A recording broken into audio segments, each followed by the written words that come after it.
but it does seem to only be marketed to men. Like it is the coolness in golf seems to be defined by the dudes. What would you want? Like, what would coolness or like that change look like in terms of merch, in terms of like fashion on the course? I know, like in the W, we have the stud buds, which are like they're kind of like setting like a tone for. You know what? When I hear that, I think about together, and obviously we're wearing everyone watches women's sports. I think it's about movements. I think it's about creating a movement to be connected to what's cool. Because people, right? Like the natural human nature is to follow into what everyone is doing, right?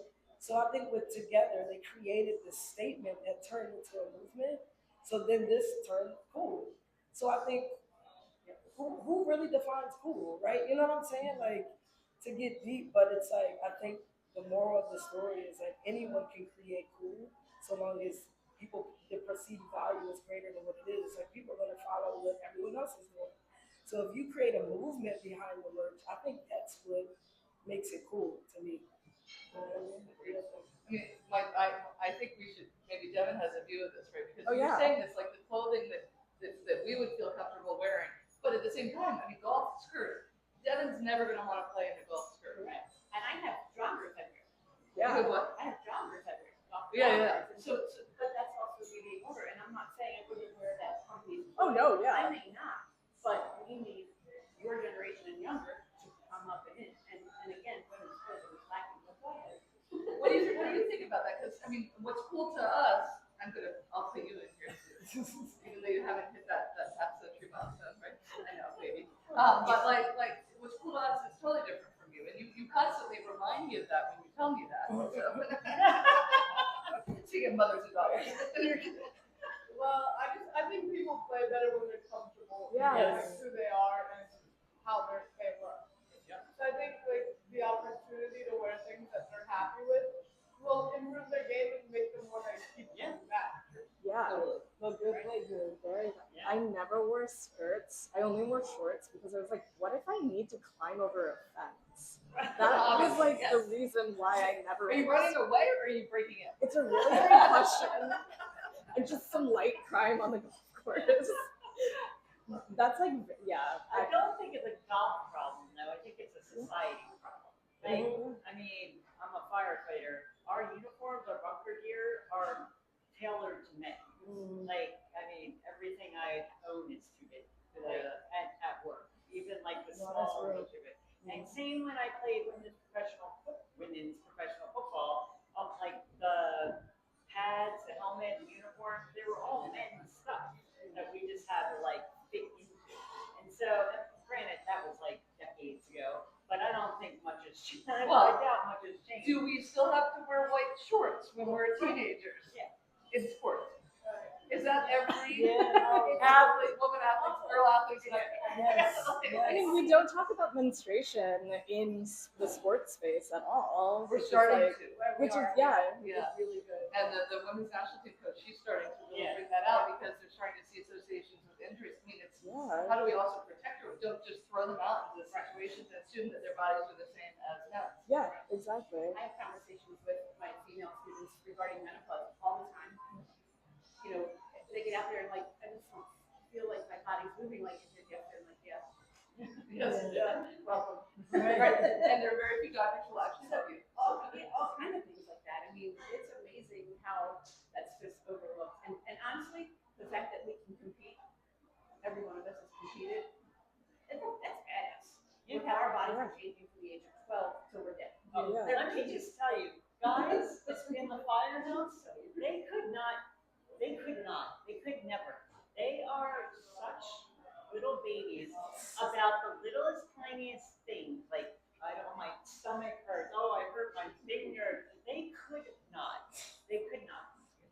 First You mean have periods, have babies, have they could not, and continue to do the things they're supposed to do. They could not. 100% will die on this hill. They could not. I always think about that, how we all here and all like women athletes No offense. having to They're compete pretty good at it. during. I mean, I know not all women have menstruate, but it's like having to compete while menstruating is like how did and I think about it when I was like in high school. I don't know, Devin, if you can relate to like when you're young, you can't regulate as well. I mean, I can't even regulate now, but it's like it's such a new experience. Like, Devin, what are your views? what on are your this? views? Actually, you said I took over the embarrassing. Exactly. But it's so. I mean, I think it's just more painful. In a way, you gain respect of yourself for dealing with it, and like respect of the women around you for being like, hey, I'm still at this game even though I'm cramping and I don't feel like my best. I feel gross, and then you feel like, well, I didn't. I have either like a good game, you're disappointed when you have a bad game, you understand. But I guess it's just like coaches. If you have a guy coach, I still think that there's a lot of guy coaches. You can't go up to them and be like, I'm cramping really badly because I'm on my period. Like I might need a break because they're like, no, you're fine. But it's just like that's the main boundary with coaching and like your body and what you need that sometimes people won't understand because they aren't going through the same situation. I was gonna bring that up because there's like I've read stats somewhere there are like 76% of girls by the age of 14, no matter the sport that they play, quit sports. And the two main things was like lack of representation, right? And then lack of access, right? Not having that much proximity to the sport. But to your point about having leaders, like women who can identify with your experiences, is almost advantageous, right? For anyone who wants to be successful in the sport, who wants to feel seen, having leaders to be like, hey, nope, this is how you do it. You can still get through it. Yeah. And then like not like denying their experience. Does that make sense? Because I feel like when men are like, you'll be all right. It's like, actually, I'm not okay. I am going to push through, right? So it's just like the messaging behind what the experience is super valuable. So having representation in terms of actual leaders and coaches leading the younger generation is important for like examples like that. And maybe we can keep girls on sports beyond 14 when they have that leadership that can help guide them through those experiences. Yeah. You know what I mean? Yeah, I mean, thinking about how do we have that structural support. I work in what I like to say is gay sports law. I do a lot of work on trans inclusion in sports with NCL, National Center for like LGBTQ rights. I think is what they renamed National Women's Law Center and others. And what we're focusing on, so what my work focuses on, is policy change. And something that I've noticed is the importance of community organizing. Because I always think about how we can have a great law in place or a great policy in place, but if you don't have buy-in from the culture, then is there going to be that efficacy there? And so Mary, I feel like you are about to say something. I was just going to. I just wanted to ask about structural change, kind of in the different aspects that all of you work in. What you would want to see in that, and how you see, like we were talking about, a movement to push it forward. Like, what do you see us within the, like even us that are just going to watch parties, Right. like what do you see folks doing to push the structural change? I can say what the needs are. I can speak to what the needs are. And for me, I think it's like investment and like social proof, right? Like the way I think Philly is structured when it comes to support, depending on the community, is like if you are working alongside this person who has this stature and this, prestige, then we're gonna support support them with what your initiative is. But I think the biggest gap is like investment, I think, and funding in these nonprofit or communities or organizations. Because if you have that, then you can be creative in your experiences and your initiatives. So I think the biggest thing is just like support and capital within underrepresented communities, I think, is a big gap. If you're going down the line, this is Yes, great down because I the want to line. get to all of them. So my mom hates that I say this because she's a huge advocate for women and women leaders. Her whole life has been dedicated to helping women break through the glass ceiling. But my birth announcement in 1974. Every single panel I've ever been on with Ashley, she is Devin can probably tell you what my birth announcement says because Devin broke the barrier. But it's a caricature, a homemade caricature of my dad and my mom looking in a bassinet. And my dad's holding a soccer ball. He's a big soccer player. And the bubble coming out of his mouth, it's like, it's a girl, blah, blah, blah, was maybe the next one will be a soccer player. Now, this is before Title IX. So then we go through Title IX, and everybody's angry at women's sports for cutting the football team, right? Yeah. And they don't like that structural change, but it is helpful in starting to break people. So you say, what are the barriers now? I think investment. We already covered that. I mean, 100%. That's the number one.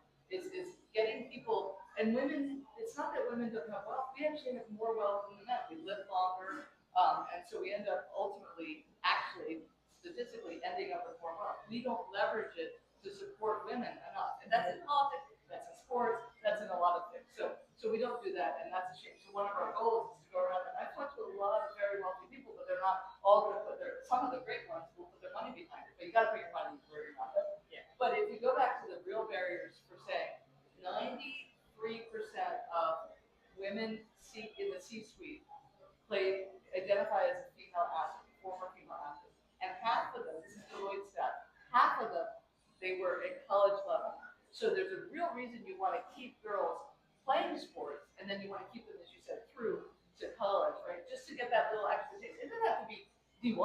I mean, I played D1, but like, it's a club. Two-time All-American. We didn't have D1, NCAA D1 club.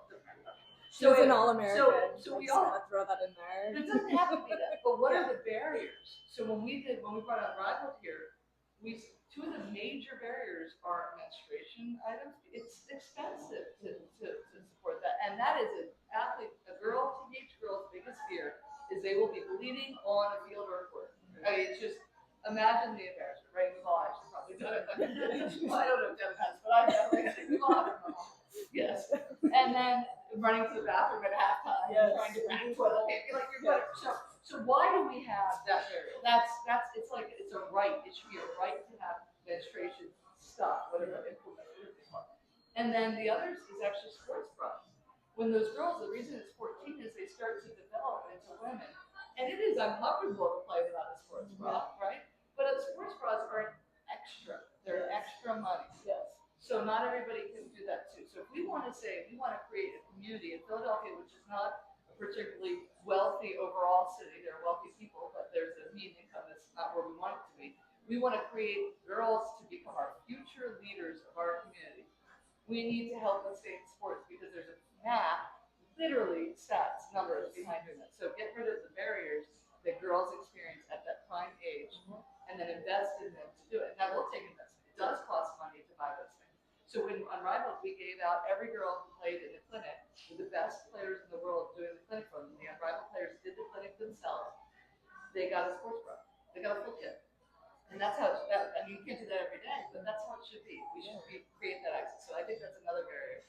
I can't wait to hear what the rest of the we're going to create. What was the question?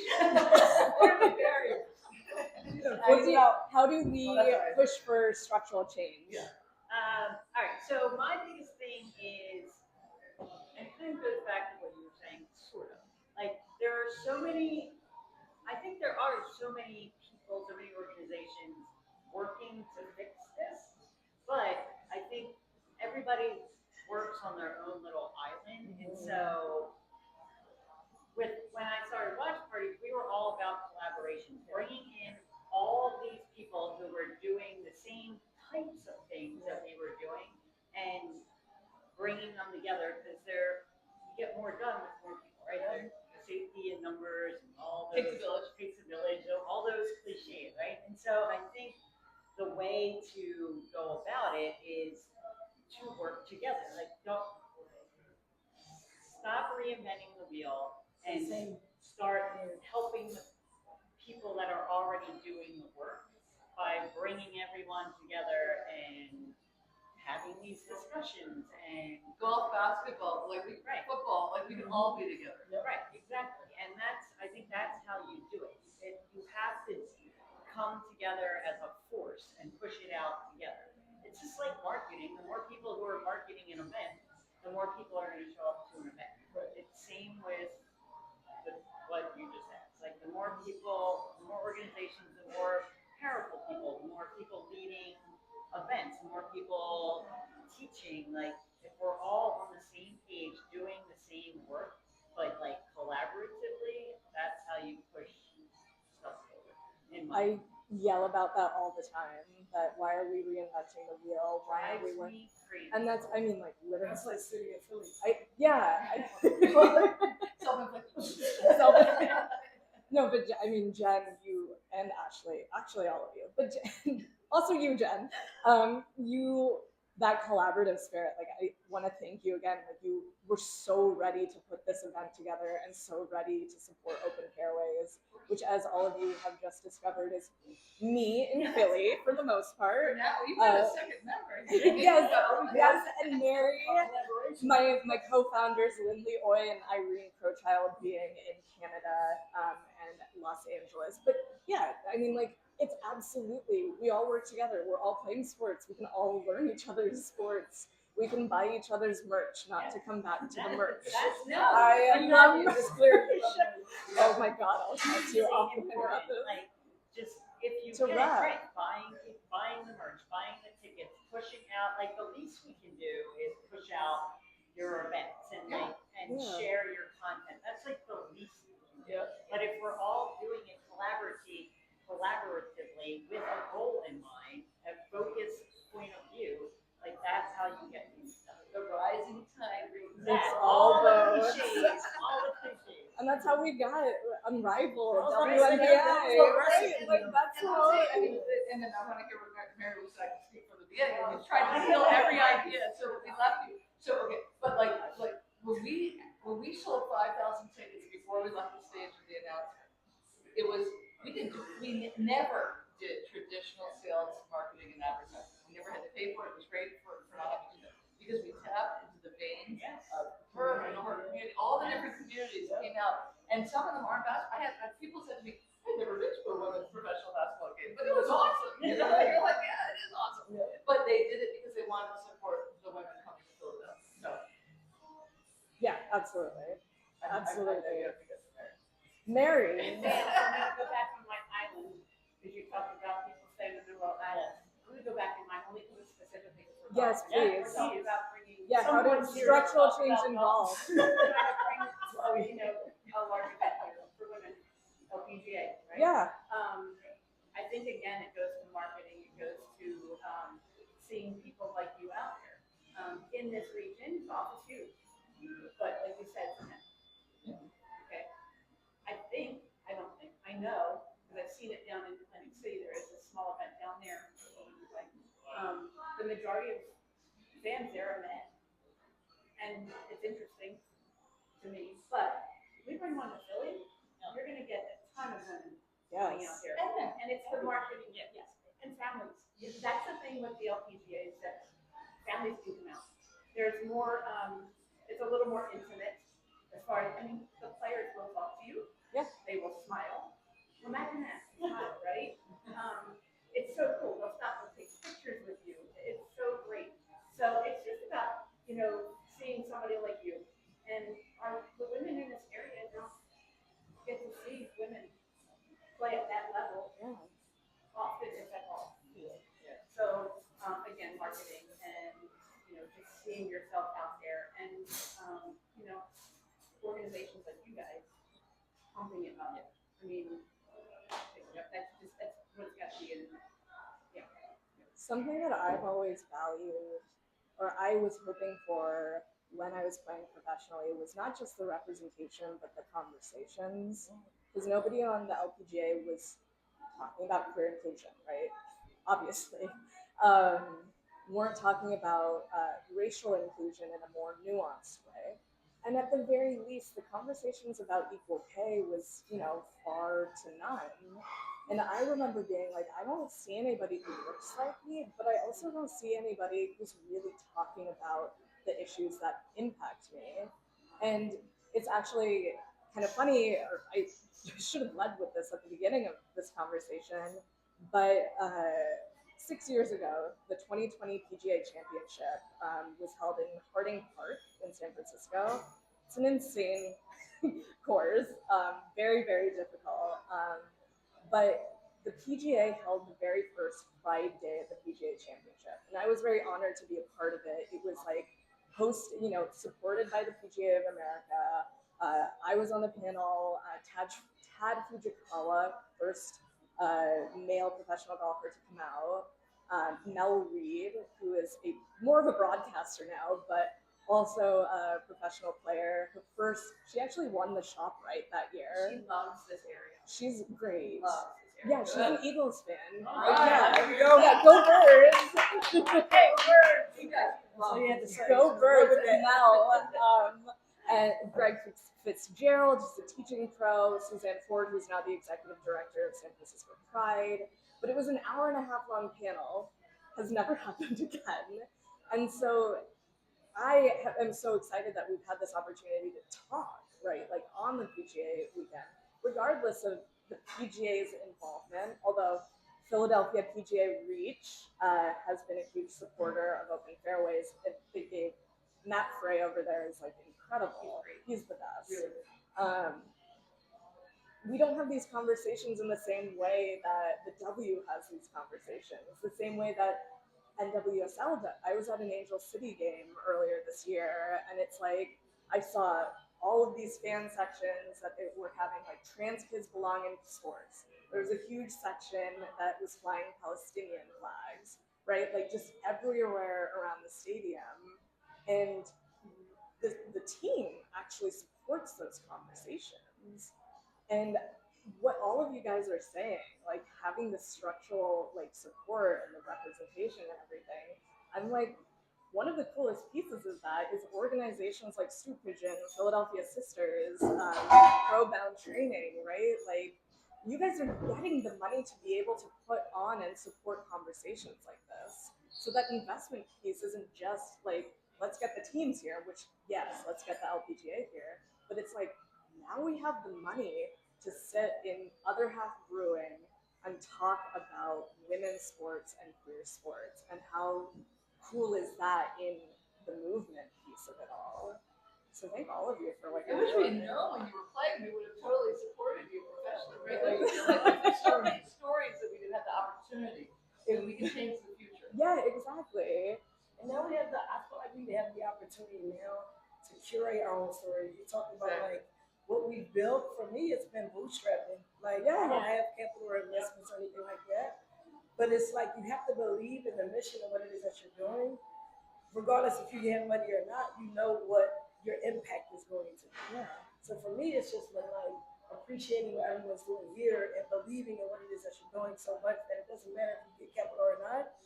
You know what's needed. You know that you're filling a void, and you're filling a void, you're filling a void, you're filling a void.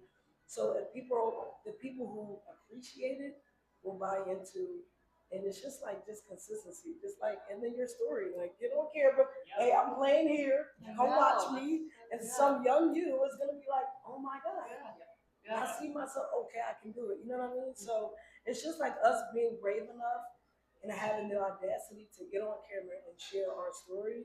Because people are looking for authenticity, relatability, particularly now in women's sports, because the W, like obviously that's the big umbrella of the CBA, everything that's been happening there.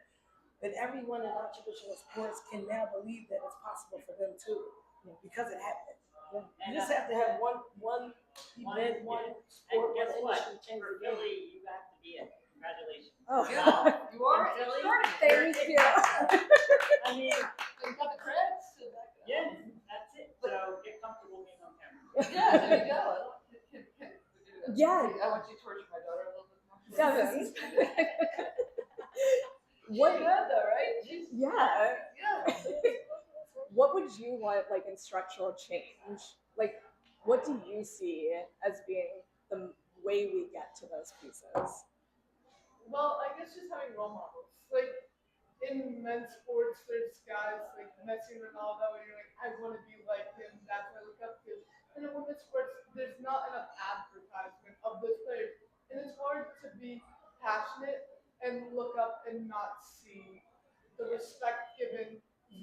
athletes that's necessary and that they deserve. And I think that if there is more respect given to them, kids will be more motivated to get that same level and be more energized in the game because they're getting the respect that they deserve for the effort that they're putting in. Yes, very bad. In fact, sometimes they get criticized unfairly instead of getting disrespect. Yeah, I always say like whoever controls the media controls the mind. Have y'all heard of it? Yeah. Like that's it's basically what you're saying. Like they're getting all the marketing, the representation. So you're like, okay, where am I in this whole trajectory? You know what I mean? But like just putting yourself out there, like then she's gonna be like, okay, that's possible, and then just keep sharing your success Yeah. too. Like as hard as it is to measure up to that, but it's like I guess that's what people care about. Yeah. You know what I mean? Especially with golf, though, you're already starting from a space that's not well promoted. Yeah. And so for something like this, like to get golf to be at the standard that we wanted for the W and NWSL, like you're starting from a low point, especially for women's sports. So you're gonna have to work a lot harder. You're gonna have to hustle more, and you're gonna have to be creative in the ways that you market, even Open Fairways and women's golf in general. You're gonna have to make people want to come to you. It's a hard task, but you're just I- the person. You can do it. To close us out, and off of what Jen was just saying, Open Fairways is all about queer and trans joy in golf. Like for me, it's just like I want to go out and have fun in this sport that has always been so rigid. And we say we're carving a space in the sport that we love that doesn't always love us back. And so I'm just like, how do we make this actually fun? So we host drag brunches. We do like things as campy as we possibly can as a way to, well, I mean, it makes me laugh, so also that. But I wanted to ask for like each of you, what's the piece of joy in your organizing or your work in sports? Like, what's that piece of joy for you? I would say the confidence building because I work with primarily kids from ages 6 to about 14. It's like a really golden age group. I feel like watching them develop confidence, especially in the world now of like awkwardness, right? Where it's like not easy for kids to like open up and talk to people and connect. So we've been able to curate a culture of like safe space, being confident, being open, struggling and failing forward. Like we've been able to like curate a really, I wouldn't say tight knit, but just open community where you can fail and still be, you know, respected. You can still be build that confidence in our space. So watching a kid like not talk to anybody, look at their sneakers when they come to the gym and not speak, to then like being a leader by the end of, you know what I mean, the program duration of the period. So it's like seeing them develop that confidence and then turning into like one of my kids got a job on Wall Street. Like I've been doing it for 11 years. So like getting a college scholarship and like stuff like that and just like becoming a whole new level unlocked person just from this experience of being in a community. You know what I mean? So I think that's what at least the joy for me is like just seeing the trajectory of their lives change from being a part of the sport. You know what I mean? Yeah. I love that.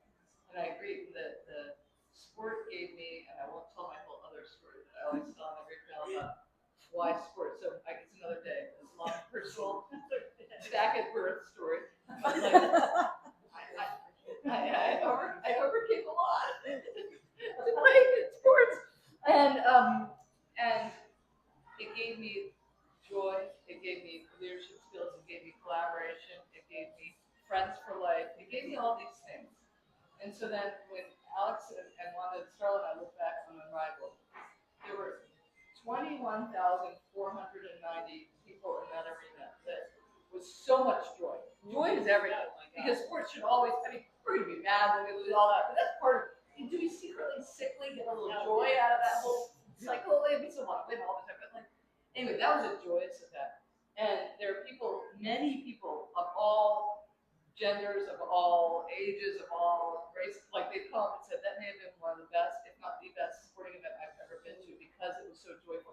And then I think about all the kids that I know were there, and I will never know them all, but we gave them joy around sport. And I started this because we started this in 2019, and Devin was much younger then, right? She was only 9, and she's going to be in college by the time the WNBA comes. So I've kind of missed that, although we get to bring her along the way to these things that we're doing now. But I want every kid.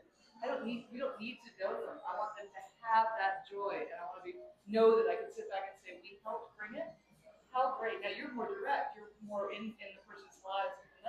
That's amazing too. And you've got to have the macro. You've got to have the micro. We all got to exist. But there's no reason that our youth should not grow up feeling the joy that I got to feel from being a part of sport, being around sports. And so that's to me the greatest thing. And I assume that they're all going to become leaders. I have no reason to believe they can't be.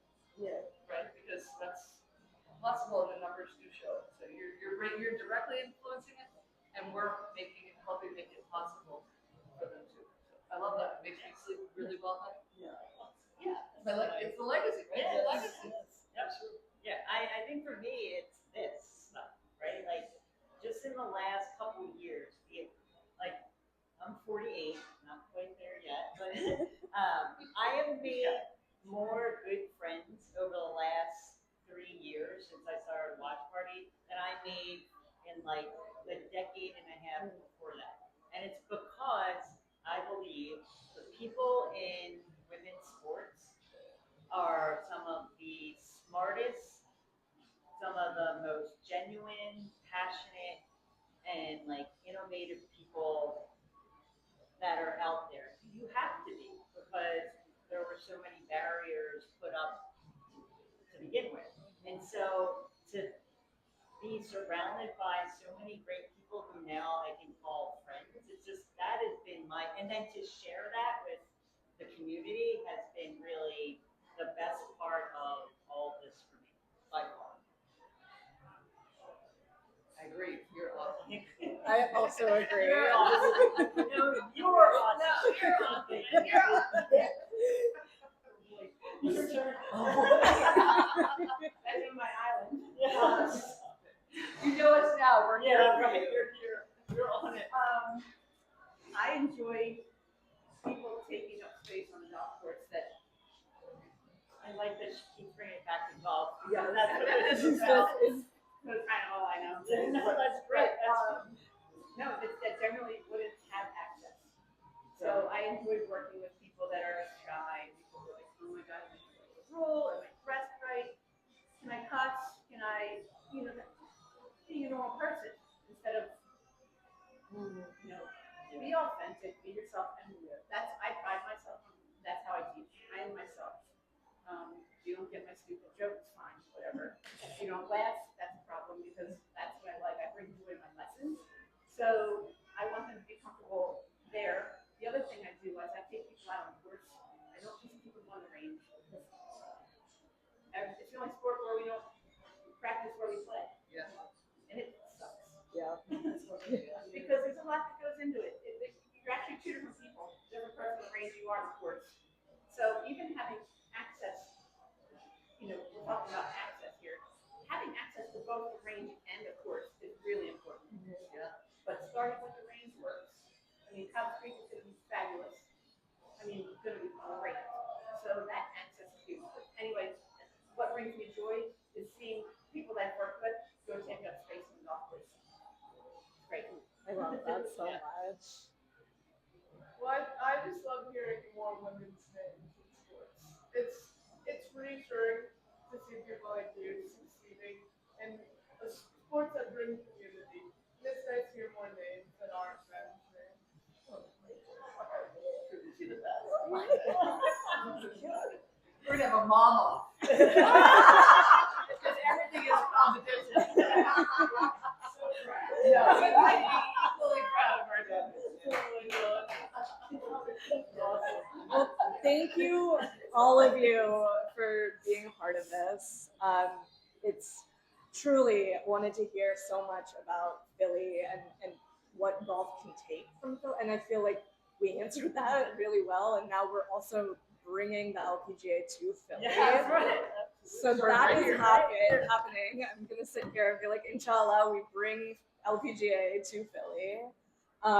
So thank you again, and for all of the work that you do individually. I think it's such like an incredible moment.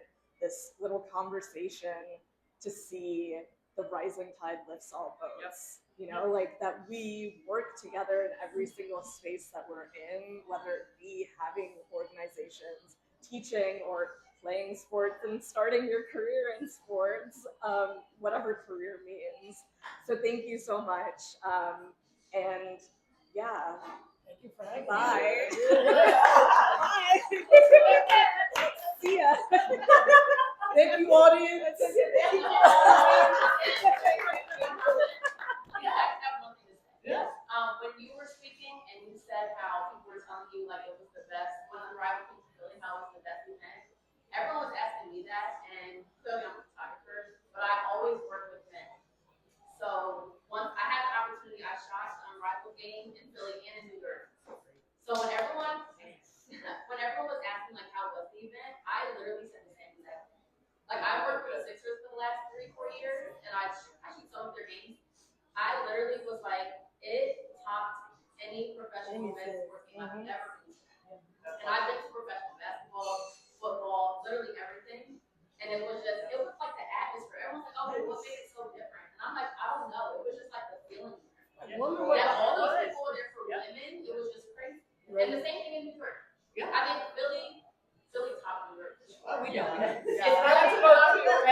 appreciate New York, but Yeah, it was definitely different. Philly vibe was just, it was amazing. I literally was talking about it for weeks. And then I also built a little community there, so there were other female. Our whole media team was pretty much all females. And they did it on purpose. So all of us, like we still talk now. Like we created group chats, we talk, and it was just from that night that we met. We worked together for maybe like 8 hours, and I felt like I've known those girls for years. It was so nice. It was so nice. And we didn't know that until you just shared it, so thank you for sharing. But that's what it was meant to be. And it doesn't, everybody doesn't need to know it. You need to know it. You know what happened to you, and I know how I felt, and you know how you felt, right? And like you gotta just do more of that. So and not everybody loves basketball. My start was basketball. I played with Dr. J's daughter back in the day. Yes, but we were terrible. But he came and watched our games, and it was middle school basketball, and I was like, oh my god, what did he? I mean, sorry, high school basketball. What did he see? It was bad. Like he probably was holding his head. But basketball is really important to me, right? But golf is something that we love. We're trying to learn. There's so many, but every girl has their thing or multiple things. You started basketball and moved to golf. Like, let's bring it for all of them. Yeah. And the next one will be golf, right? But to your point about like collaboration and community, like that's what really brought it together. Obviously the marketing and all that, but we wouldn't have sold out though. Yeah, she was huge. Everybody working I was together. on my as soon as I saw you're like teasing something, I was literally on my computer like during a meeting, being like, "What is gonna happen? I'm going to buy it immediately." That's all Jada. Jake's the best. Yeah, Jada. We gotta keep doing it. Yeah. Let's go. Let's go. Let's take this on the road. We're funny. Yes. We gotta bring more moms. I'll bring my mom. Stop telling the story about my birth announcement. When I told her she was in the audience last time, I was like, and she was like, makes her look so bad. I'm like, this doesn't make you look bad. That was the era, right? Like you said, in '74, girls did not play professional soccer. They didn't. I mean, I don't think. 74? 74. I'll have to look that up. Maybe they did, but if Well, they did, we didn't know about it. They did in other countries. Sorry, yeah. Well, the first game I had, my mom I had a pink jersey. She put pink socks on, pink ballies. I was like, You have a brand though. You traded brands later. my dad was like, "Yo, Yes, I want to see it.